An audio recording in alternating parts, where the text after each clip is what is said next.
consistency is really king when it comes to consumer recognition, right? So whenever a consumer or a customer of yours comes to your site or comes to your Facebook page or comes to your Twitter feed, you want their initial reaction, their initial view of you to be consistent. So the same picture of you, the same color scheme that you're using, the same fonts, the same logo, same photography style, same pattern or texture. All of those things are really important. This is The Entrepreneur Way with Neil Ball.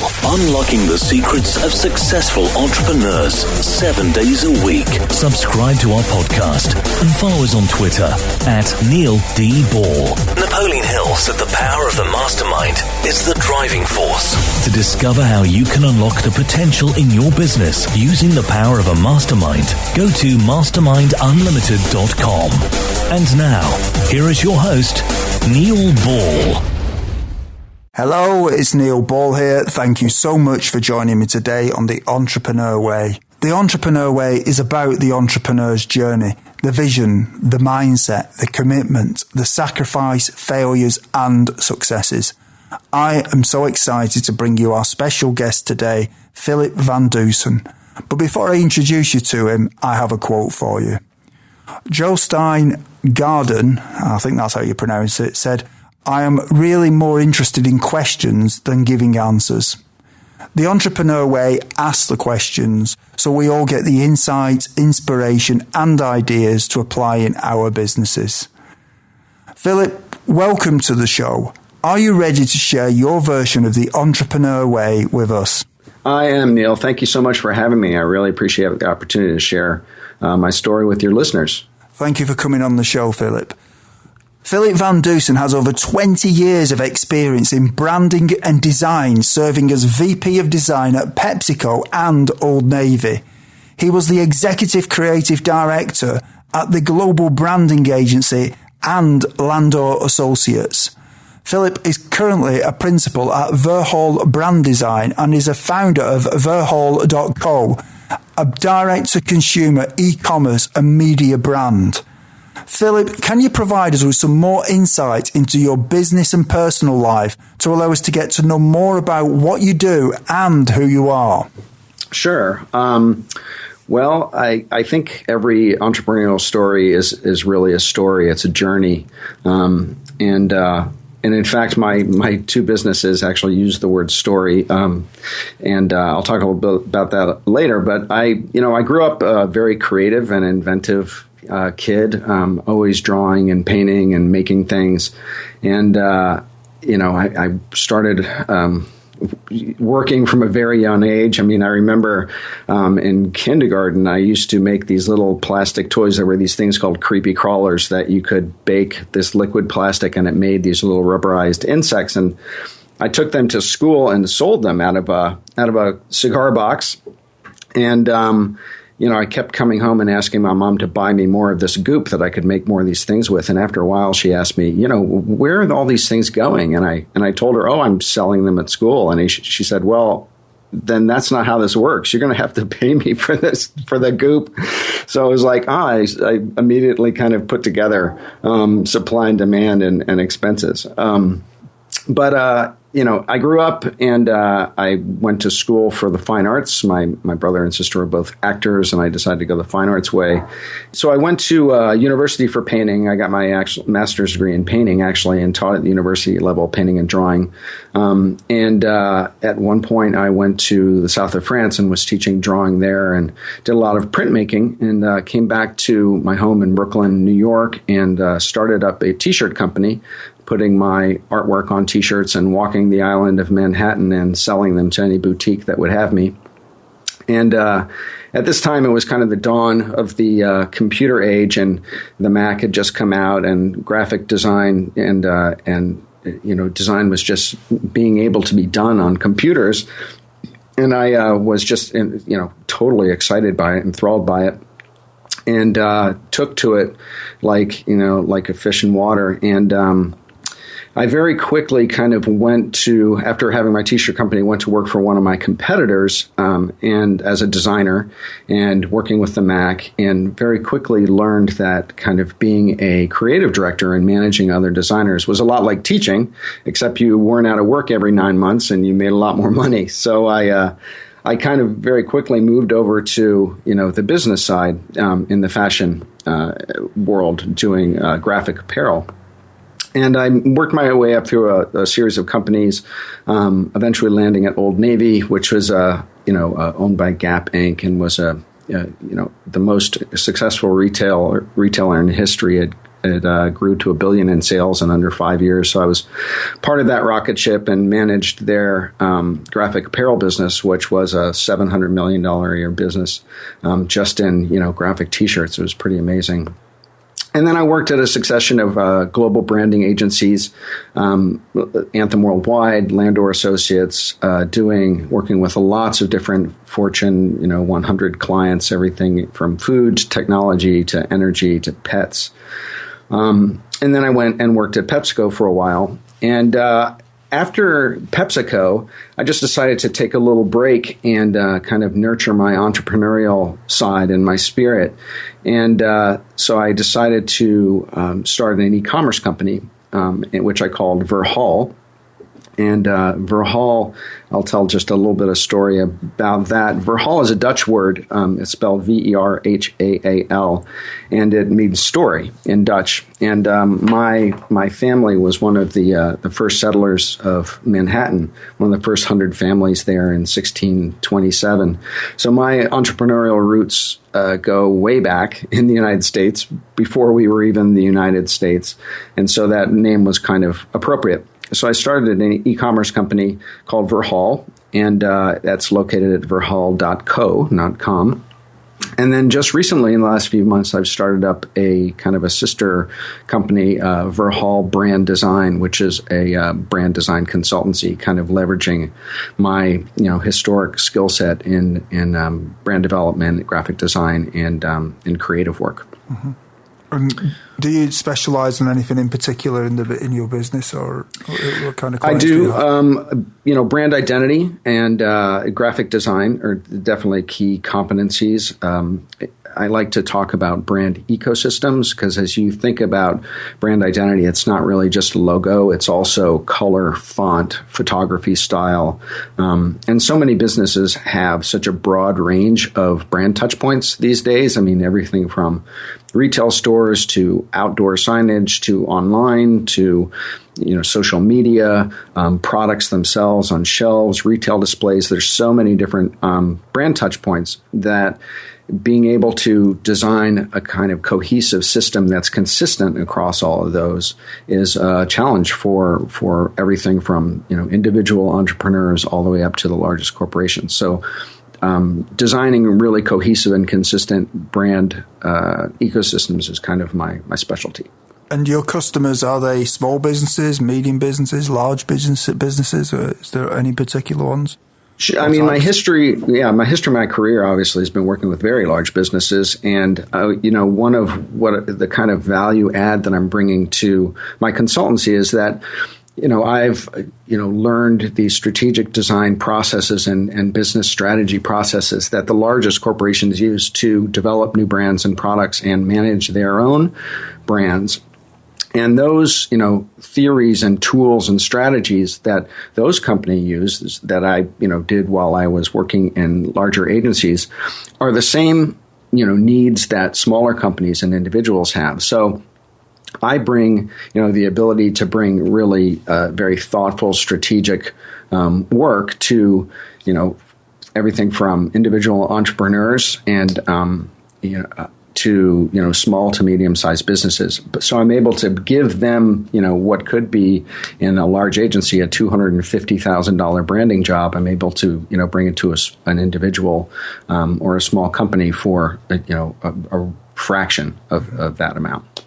And what do you enjoy most about what you do, Philip? Well, I think what I really love most is I love creating. I love helping. There's design is really about kind of I like to call it the intersection of art and science. I mean, it's really where beauty meets function. Design, there's a difference between art and design. Art is very subjective and is really all about beauty. Design is actually for something. It's supposed to, do something. So I love how you can make something. You can design something so it actually functions and does what it needs to do, but also brings a level of beauty and grace to whether it's a product or a logo or a uniform. I just love kind of that wedding of design and art.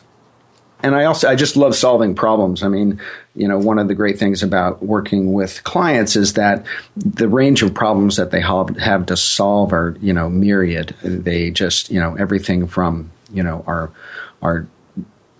our identity on our website doesn't look right, or, we're having trouble kind of maintaining consistency across all of our different touch points. I love learning about new industries. That's another thing that I really love about it. I've worked in everything from aerospace to, technology to pet food. And every time you work with a new client or on a new project, you have to really dive into a deep kind of competitive audit and kind of discovery process with their brand to really learn about their industry, learn about the consumers, learn about what the consumers' needs are, how they're met, what their competitive set is doing, what their competitive advantage is. And so getting in and learning about new businesses is just absolutely fascinating. It's one of the things that I just, absolutely love about what I do, this level of kind of discovery and learning. Mm-hmm. And what is it that drives you? I think what really drives me most is curiosity. I've always been a really curious person. And, when I hear people who are talking about, entrepreneurial development or personal development, talk about, finding your passion, I think that that's kind of a tough thing to do. Labeling something your passion is very much, it kind of puts on a tremendous amount of weight on it. And I think that's one of the things a lot of entrepreneurs struggle with. They kind of they're trying to figure out, like, what is it that drives them? What is their passion? And what I like to do when I talk to people, other entrepreneurs and businesses, is that not to try and figure out or nail down exactly what your passion is, but to really follow your curiosity, because your curiosity is what's going to take you to new places. And you never know what your journey is going to be. You may explore and get in and try something, and it may actually lead you in a very different path. I mean, my career is a perfect example of that. I mean, I started off as a painter and then, fell into putting my work on T-shirts, and then fell into the fashion industry. And the fashion industry took me into packaging, and packaging took me into agency work. So it's been, a really interesting kind of journey, and it's all brought about by curiosity. And how do you relax when you're not working in your business? Well, I have two big 110-pound shepherds, one long-haired German shepherd and a Shiloh shepherd, and so I spend a lot of time walking them in a huge park we have near my home. I'm also a musician, and I play guitar, bass, and I sing, and I write and record music in Logic Pro X. And I participate with other musicians doing collaborative music projects, and post my work on SoundCloud and another site called Mac Jams. And then for real fun, and one of my passions really is scuba diving. I love to go scuba diving. I was fascinated with Jacques Cousteau when I was a little kid, and so I love diving. I've dove all over the Caribbean, Hawaii. One of my favorite dives is an open water shark feeding dive that takes place in Walker's Cay in the Bahamas, which is really amazing. So if there are any divers listening, they should definitely look into that dive. Do you have any entrepreneurial role models? I do. I have lots. Everything from, CEOs of big companies to, individuals. I'm sure a lot of listeners here are fans of, as I am, other internet marketers, Chris Ducker, Pat Flynn, Amy Porterfield. Those are some of my favorites. I've just recently started listening to a branding podcast by a guy named Aaron Pearson. His podcast is called Branding Like a Boss, which is a really great great podcast. There's a young designer guy named Roberto Blake who's got a really successful YouTube channel and puts out just an insane amount of value and content. So check him out if you're a designer or working in that space. The biggies like Gary Vaynerchuk, Steve Jobs, Richard Branson, Elon Musk, those guys I find incredibly inspiring. But it's generally the smaller people that, I think have most translatable to what I'm, currently going for. Yeah. Philip, can we talk about the time before you were an entrepreneur? Sure. Yeah. What difficulties did you have to overcome when you started your business? Oh, boy. Well, I think, coming from my, history of working with large corporations and large agencies, the biggest thing that kind of really threw me back was being alone. I've been working from my home office for a couple of years. I started Verhaal with a partner, an old business colleague of mine in San Francisco. So we have worked virtually through Skype and conference calls. But being at home alone in my studio was really isolating. I liked it for a while, but then after a while, I really felt like I was getting out of touch. And being part of a group is you take on a lot of energy, and a lot of trend and information comes your way when you're in a group, and missing that was a big shift for me. So one of the things I've done recently, just in the last 6 months, was I joined a mastermind community online, which has just been, an incredible boon for my spirit, my, feeling plugged in, learning all sorts of new things that other entrepreneurs are going through. It's really cut down my learning curve. And I think the other difficulty was, doing it all yourself. So, branding your business, doing your sourcing, business development, email marketing, financials. It's again, coming from large companies, you have divisional areas that handle all sorts of different specialties. But when you're an entrepreneur, you really have to kind of bootstrap it and learn a lot of things that you may not necessarily be, may not be your absolute strong points. I guess you probably experienced the reality of when you do that, because when you're working in a big company, you've got people that can do this, that, and the other for you, and all of a sudden, when you're working on your own, you find you've got to do everything, and you realise how time-consuming all those little bits and pieces end up being. That's absolutely true, and I think that time management just becomes one of those all-important things that finding a way to schedule your day and prioritize effectively is a challenge. It's my favorite new Chrome extension is called the 1 minute timer, the one. What was it? I think it's the 1 hour timer or something like that. But anyway, you can just set this little timer, and you can set it for an hour, you can set it for 10 minutes, and when it goes off, it sets an alarm. So you can, schedule what you're doing. I have a tendency when I'm doing something I'm interested in or passionate about, I kind of lose track of time. So having something actually beep and go off and keep me on task is really helpful. A good tip. Did you have any doubts that delayed you starting your business? Yeah, I think, and I've kind of got two businesses going right now. I've got Verhaal, which is the e-commerce business, and Verhaal Brand Design, which is the consulting business. And I've had, doubts on both of those. I mean, I think on the e-commerce on Verhaal, I didn't know firsthand a lot about e-commerce. I've worked in branding and marketing for a long time, so I knew about it from working with clients. But in terms of really getting in there, getting your hands dirty, learning about different e-commerce platforms, website design, shipping, inventory management, all those sorts of things were very new. And, and not knowing about it was one of the reasons why I wanted to get in there and do it. I really wanted to kind of learn those things and get my hands dirty. And it's been just an incredible learning experience and very fun.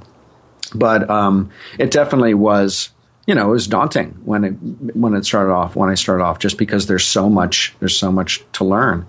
And I think, doing your research and doing, a competitive audit of the space, or, the retail kind of commerce space that you're going into is really, really important.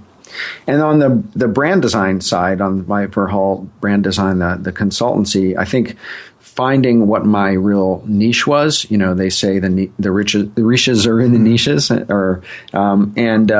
so really kind of defining who my customer target was going to be and what my value add was going to be for them. Took a little thinking and time, really deciding that I wanted to take big branding solutions to smaller companies for less money. So they were affordable to them, but they were getting real value and real high level thinking. That only giant companies have historically been able to afford. That's something that I'm really passionate about. And I guess the other biggest thing that you kind of struggle with at first is this not having the security of that paycheck, right? So I mean, when you're working for a big company, you just show up and you do your job as best you can, and the paycheck gets direct deposited. It's lovely. But when you're working on your own, you're really, you're getting out there and hustling. You're doing business development as well as developing your own product, and that's a big change. And what mistakes did you make that slowed your journey? Oh, what mistakes didn't I make? That's the question. But I mean, really, when it comes down to it, what I think is that there are really no mistakes. I really think that, getting in there and getting your hands dirty and actually trying stuff and making mistakes is how you learn, right? No one's an expert at anything right out of the gate. I've been working on an idea of starting a podcast, and I've been really inspired by you in starting this podcast. And, right when you, out of the gate, you can't do everything perfect. You just got to start. It's like if someone made the analogy of when you play tennis, you can go and watch all the YouTube videos on tennis that you want and read all the tennis books and, sit in your backyard and swing the racket and get the feel for it. But until you get on the court and start hitting balls, you can't start learning about tennis. And so, you've got to start. And as soon as you start, then you start hitting the ball over the fence in a bad way in tennis. And then, slowly you get better and better and better. But you can't overthink it at the beginning. You just got to dive in. And I think that's a lot of what entrepreneurship is about. What are some of the things that you did before you started your business that'd be helpful tips to some of the listeners who haven't yet taken the first step on the entrepreneur way? Sure. I think, the main one, and I think it's somewhat of an unpopular kind of opinion, but, I think that, and I've heard this from Gary Vaynerchuk as well as others, but really, and I did it myself, it's like stay in your job for as long as you can. Really milk for all the money and connections that you can. And work on your business at night and on the weekends. Start making steady income in your business before you sack your day job. I think that, really paying attention to leveraging my connections while I was, in the corporate world and in the agency world has really paid a lot of dividends as I've gone on my entrepreneurial way. The other aspect of it is you really have to think about, banking 6 to 12 months worth of living expenses before you kind of take off on your own, because you never know how long it's going to take to really bring in income. So I'd say, number one, stay in your job as long as you can. Number two, design your brand I'm coming from a design perspective, so that's what I'm going to kind of talk to a little bit. But I would say design your brand before you go. Meaning, a lot of people just go to Fiverr or 99 Designs and they have a logo designed, or they design one of their own and they throw it up on their website, and then they start doing social media and YouTube and all this stuff. And then before they know it, they realize that they've got to kind of design into a lot of holes that they may have in their branding. And what that can create is a lot of inconsistency, and consistency is really king when it comes to consumer recognition, right? So whenever a consumer or a customer of yours comes to your site or comes to your Facebook page or comes to your Twitter feed, you want their initial reaction, their initial view of you to be consistent. So the same picture of you, the same color scheme that you're using, the same fonts, the same logo, same photography style, same pattern or texture. All of those things are really important. And to design them kind of out of the gate and have a little palette of those things ready to go before you kind of start putting yourself out there in all these different channels is really important. And, my own little pet peeve on that is that I think that, cheaper is not better. And, a lot of entrepreneurs starting off don't have a lot of money, and I totally get that. But when it comes to brand design work, you really get what you pay for. And so I'm not a big fan of 99 Designs or Fiverr. I think that, having worked with a lot of graphic designers, and structural designers, web designers in my career, you can contact people who are still in college and school, and they can give you, much better strategically designed work for your purposes for, a very small amount of money, and they're hungry to do it. So reach out to the design schools in your neighborhood if you need some stuff like that. Good advice. Can we talk about the entrepreneurial journey a little bit now? Sure. Do you think culture is important from the beginning in a business? Yeah, I do. In my career, I've seen a lot of corporate cultures. I mean, I've worked in my agency work. I've worked with dozens and dozens of large companies and small companies, and I've seen a lot of corporate cultures from the inside. And corporate cultures and company cultures are very different from each other. I mean, the culture of Chevron is different from Safeway, is different from PetSmart, is different from General Electric, different from Pete's Coffee and Tea on the West Coast. So kind of trying to map out your culture, even when it's just you, and put it into writing, I think is a really important step. And it's as important a step, I think, than as your business plan, and writing a mission statement for your brand. And what is your brand personality? Is it high energy? Is it innovative? Is it risk taking? Is it, in financial services? Is it conservative? Is it thoughtful? Is it rational? Kind of attributing adjectives to your company and trying to nail down what you want your company to and your business to be like, and the kind of personality you want the people who you eventually either hire on or work with to have to represent your brand, I think is really, really important. I've seen a lot of bad corporate cultures, having, siloed organizations or divisions that don't talk to each other, or, really unclear ownership of decision making. All of those things kind of lead to very, dangerous and kind of unproductive cultures. So, I think culture is really important. And I think that trying to create it and design it and define it as early as you can in your entrepreneurial journey is really, really important. Knowing what you know now, is there anything that if you'd known it when you started out would have helped you to shortcut the learning curve?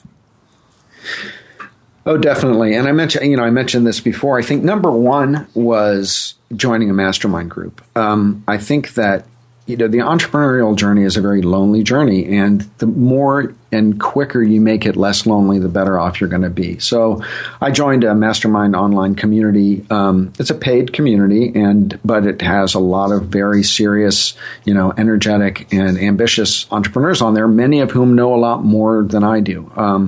I think it's really important not to be the smartest person in the room, because you want to surround yourself with people who have what you want, and you can learn by emulating them. So finding a mastermind group, I think that, is either a Facebook group or has an independent website is really, really important. I would also suggest finding a mentor. So either somebody you've worked with a business in the past, or entrepreneur that you found in your mastermind group, or part of a chamber of commerce or something, and, make a connection. Ask them if they can mentor you and act as a sounding board for some of your decisions, and make sure that someone that has, what you want. And so I think that, that's super important. One of the things that I did just recently in the past few months was I actually joined a co-working space. So I joined a space where other entrepreneurs and individual consultants work out of, And it has meeting rooms and technology and printers and stuff that you can use. But what it does is it gets me out of my home office and gets me into an office-like space, but in physical contact with other entrepreneurs who are, doing kind of like things that I am. And I found it to be really inspiring. It's great for networking. And it just kind of, I think success doesn't happen in a vacuum. And I think co-working spaces are one of those things that really, really helps kind of energize an entrepreneur and has energized me. The other thing I would say is network, network. Join networking events, go to conferences. Conferences can be expensive, so be choiceful. But it's always money well spent. And when I decide to invest in one, it always pays dividends. Another recent thing that I've just done is joined our Chamber of Commerce. So getting involved in your local business front and making kind of connections and friends in your local business community is also really great for business development. And again, a different way to kind of where you can find mentors and influencers in your business. And how much does gut feeling influence your decisions in your business? Well, being a creative person, a lot of times I'm completely driven by my emotions. I've been, one of the reasons why I think I've been successful in the business world is that, as a creative designer type person, I have a real mix of right and left brain. And so design can be very, very subjective, but strategic design is not. So being, very choiceful and planful about what you want your design to achieve is really important. So having that level of rational thought and logical, energy around what you do is really important. And for me, as a creative person, having that balance of, from the emotional to logical is really important. Life is made of constant change, whether we like it or not. In fact, a lot of people say that the only constant in life is change. Philip, how do you try to keep up with change?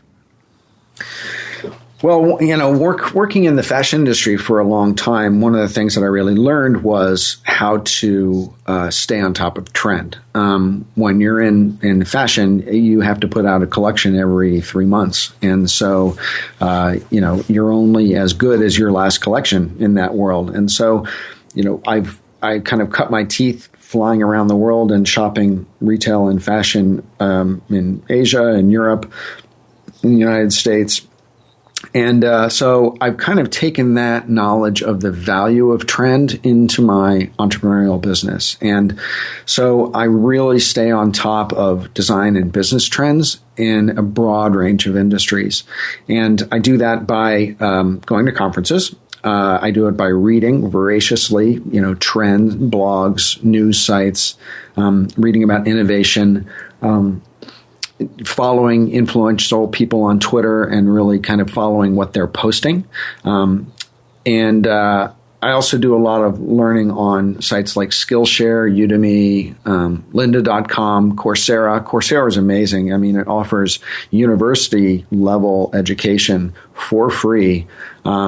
And you can get certificates. I mean, it's a time commitment, but it's really serious learning possibilities online, which is amazing. It's just phenomenal that people offer this stuff for free. So I think the biggest challenge is keeping up with all of the information that's out there and the change.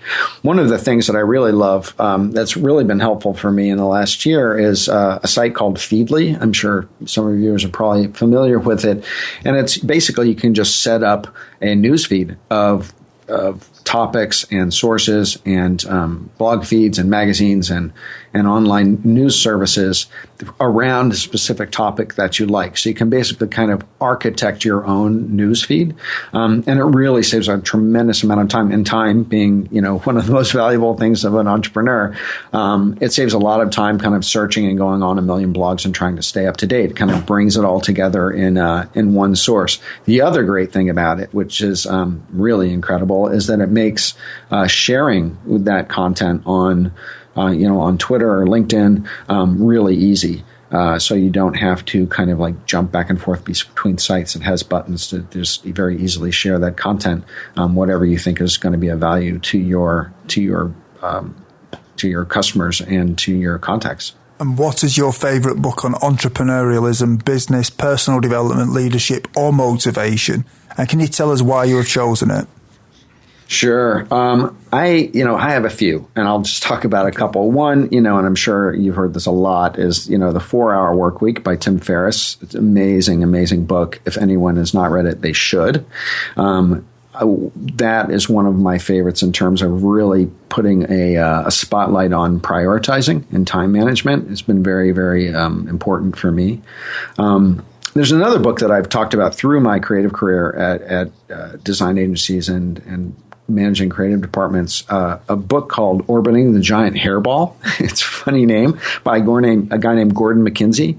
And he had worked at Hallmark Cards for, 15 or 20 years as a creative director. And one of the challenges of being a creative and working with corporations is that they're kind of diametrically opposed types of organisms. Corporations are meant to be logical and process-driven, and creative organizations are much more emotional and subjective and non-linear. And so he does an incredible job of describing how you can maintain your creative energy and spirit, but then still working with and needing to work with a corporation or a company. So, it's a wonderful thing for any kind of company that works for other businesses in a creative way. How do you maintain that level of creative energy and spirit and life while you may be working with a corporation or a business that doesn't have that sort of culture? And it was an incredible, influential book for me. Another one was a book called The Rules of the Red Rubber Ball by a guy named Kevin Carroll, who his title was Creative Catalyst at Nike. I had the opportunity to hear him speak early in my career, and incredibly inspiring guy. And that book, Rules of the Red Rubber Ball, is a perfect book if you are looking for that passion, or you're kind of trying to exercise your curiosity, as I spoke about earlier, and kind of trying to find what it is that lights your fire. So it's a great, really fun book to read. One other that I'll mention that's, I think, really important and has been for me is a book, and it's been around forever, but it's a book called The Power of Now. It's by an author named Eckhart Tolle, and it's been translated into about 50 languages around the world. Really influential book. And it's all about being present, so living in the present moment. And that doesn't necessarily mean that you can't plan for the future or that the future isn't important. But it's very easy as an entrepreneur to get overwhelmed by, all the stuff we have to do and what is in the future, and then sometimes to get burdened or brought down or dragged down by the history of what we've had in our past. And he does a really incredible job of talking about, having your mind stay present in the future, because if you're stuck in the future, the wreckage of your future, or if you're stuck in the wreckage of your past, then you can't make best use of the present moment. And being present is the best way to be as effective as possible in what you do, is to really be, kind of have your consciousness in the here and now. It's been a really influential book for me. Everyone, when you have a busy life, listening to audiobooks is a great way to expand your knowledge in the time when you may be doing other things, such as driving or when you are at the gym. We have a special offer for you of a free audiobook of your choosing. To choose your free audiobook, go to www.freeaudiobookoffer.com. As long as you've not already signed up, then you will qualify. Philip, what I'd like to do with you now is speculate about a few things about the future. Sure. What one thing would you do with your business if you knew that you could not fail? I think that I would probably publish a tremendous amount of content in terms of starting a YouTube channel, writing more ebooks. And I think that it's a challenging space. Number one, there's a lot of competition there. But really bringing value to your audience and your customers is is all about, publishing things that they can use. So I think that, in my branding work, I'm putting a tremendous amount of effort into developing content to share with my customers. And so I think that if I couldn't fail, I would do even more of that. And what skill, if you were excellent at it, would help you the most to double your business? I think having an MBA, really. And, in my career, I've had the luxury of being challenged with larger and larger roles and having incredible mentors in my career. Shout out to Lisa Jacoby, one of my old managers, who was able to give me assignments and responsibilities that kind of stretched my business abilities, meaning teaching me how to read a P&L statement, a profit and loss statement, teaching me how to manage a budget, learning how to manage designers and write SMART goals for people and do performance appraisals and, all of the kind of business level things that aren't a usual toolbox that are given to designers or creative people out of school or in their initial jobs. So having, I think, stronger classical business acumen when it comes to finances and business planning is one of those things that I've had to grow that muscle over my career. But if I'd had a little more formal training or had really pushed that, getting some training in that early in my career, I think it would have definitely helped because I'm still coming up to speed on that. In 5 years from now, if a well-known business publication was publishing an article on your business after talking to your customers and suppliers, what would you like it to say? I think what I'd love it to say is that Verhaal Brand Design and Philip VanDusen made my brand magnetic and a love mark for my customers.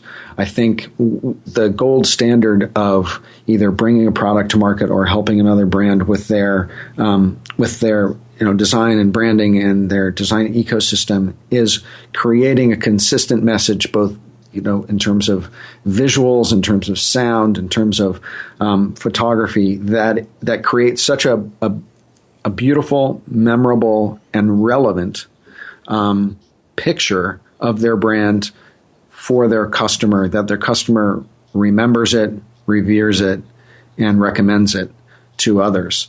That creating that level of magnetism and loyalty, brand loyalty, is the gold standard. And I think that if someone was writing an article about my group, that if saying that we help to do that for our customers and clients, that would be my dream. We're now at the part of the show where you share 3 golden nuggets with us. Philip, what is your favorite quote and how have you applied it? My favorite quote. One of my favorite quotes is by a guy named Paul Pressler, who was the CEO of Gap Inc. after Mickey Drexler left. And he actually said to me personally, he said, Philip, a great career is more like a web than a ladder. And I've really taken that to heart. And my career has really been kind of a personification of that quote, and the fact that, what I've done in my career has not been linear. The things I've done and the curiosity that I've expressed across what I've done has taken me in a very non-linear kind of way through my career. And it's been amazingly enjoyable and profitable and exciting. And I think that you can have only so much planning in where you want to go, because the forces of nature in the world and karma are going to throw things in your way, challenges and opportunities that you're not expecting. And so having a level of openness and willingness to kind of take those jogs in the road where they present themselves and making the most of them is really what I've tried to live my life by. And, I think a lot of entrepreneurs are constantly being thrown, roadblocks and opportunities in their their businesses in there as they, develop and work through what they want to do. And I think being open to that, not being linear, is really helpful. That's a great quote. Do you have any favorite online resources that you can share with us? Tons, yeah. Well, just recently I started to use HubSpot, which is kind of a CRM tool, online CRM tool, which is, at a certain level free. And I've struggled to maintain my contacts. I have, over 1,000 contacts on LinkedIn. I've got a ton in my address book. I've got them in spreadsheets all over the place. And so having a way to kind of centralize those contacts and really organize them has been really helpful to me. And it's also helpful in terms of building your email list, and it interfaces with MailChimp really well. So you can start to set up email funnels to make your workflow in communicating with your prospective customers and clients and current customers much less labor intensive. So that's definitely, I'd say, whoever's not using HubSpot should check that out. MailChimp, of course, Feedly, I mentioned. Again, I also started using SumoMe, which is a suite of tools that are plugins for websites. So everything from pop-up email list builders to all sorts of different kind of plugins that work with Squarespace or Weebly or Wix or whatever platform your website or WordPress that your website happens to be on. So check out SumoMe. And one last one I'll mention is a lot of people, this is one of the things I've come across in doing branding, is there's a lot of crappy photography out there. And a lot of people are using, stock photography that they find online, and it has no personality, no energy, no differentiation between you and your competitors.